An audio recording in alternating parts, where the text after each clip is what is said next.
তামিলনাড়ুতে কাজে গিয়ে বাড়ি ফেরা হলো না এক যুবকের। ইতিমধ্যে সে নিখোঁজ রয়েছে। আর এই ঘটনায় রীতিমতো চাঞ্চল্য ছড়িয়েছে নদিয়ার শান্তিপুরে। শান্তিপুর থানা এলাকার পাঁচপোতাতে ভোলা বিশ্বাস নামে 22 বছরের এক যুবক গত 8 দিন আগে তামিলনাড়ু থেকে বাড়িতে আসার জন্য উদ্ধত হয়েছিলেন এবং সেখানকার যারা লোকজন রয়েছেন তাকে তারা ট্রেনে তুলে দিয়েছিলেন। পরবর্তীতে 8 দিন কেটে গেলেও সে নিখোঁজ এবং পরিবারের দাবি যে এখনও পর্যন্ত কোনো রকম খোঁজখবর পাওয়া যাচ্ছে না।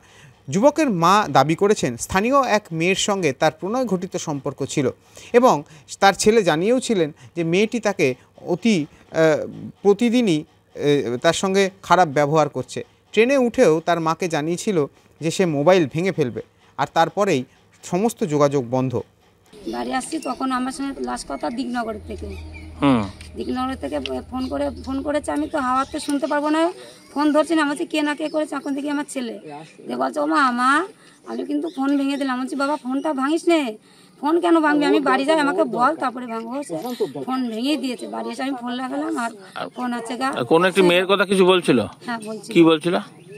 এই আমি একদিন বলেছিলাম, তারপরে বলছে মা এই মেয়েটাকে এখানে নিয়ে আসো, এই মেয়েটা আমার এরকম জীবন নষ্ট করে দিচ্ছে।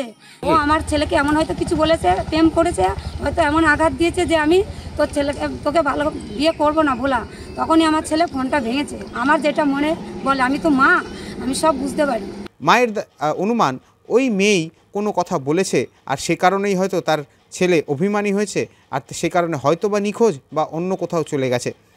তিনি ইতিমধ্যে শান্তিপুর থানার দ্বারস্থ হয়েছেন। ইতিমধ্যে তামিলনাড়ুতেও যোগাযোগ করা হচ্ছে, যদিও যুবকের নিখোঁজের ঘটনায় রীতিমতো চাঞ্চল্য ছড়িয়েছে এলাকায়।